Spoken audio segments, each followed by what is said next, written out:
ఏం సార్ ఇవన్నీ ఏం చేయమంటారు రిపీటెడ్ని వండుకోమంటారా? It's amazing. ఇది మీరు పూలు కంటే కూడా ఇది ఇస్తే బెటర్ అని చెప్పారు.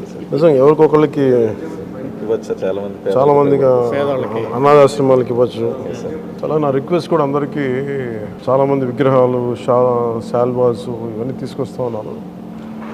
వచ్చేవారు అందరికి కూడా ఒకటి ఏదైనా తీసుకొస్తే టోకెన్స్ భవిష్యత్తులో మన సమీప భవిష్యత్తులో రాబోయే అన్నా క్యాంటీన్స్కి ఏదైనా మీరు కాంట్రిబ్యూషన్ లాగా ఏదైనా అలాంటి టోకెన్స్ అన్నా ఇవ్వండి. వాళ్ళు గివ్ టు గవర్నమెంట్, మన ప్రభుత్వానికి ఇద్దాం.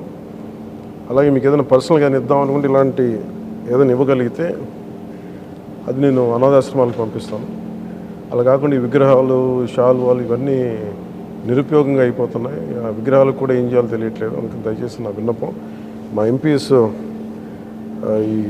ఇది స్టార్ట్ చేశారు, ఇనిషియేట్ చేశారు. ఇట్లా మనస్ఫూర్తిగా వారి స్ఫూర్తిని తీసుకొని అందరిని దయచేసి కూరగాయలు ఇవ్వని కాదు కానీ ఫ్లవర్ బుకేస్తో మనీ వేస్ట్ చేయొద్దు, విగ్రహాల కోసం ఇబ్బంది పడద్దు, షాల్స్ కూడా తేకండి. నా రిక్వెస్ట్ ఒకటి.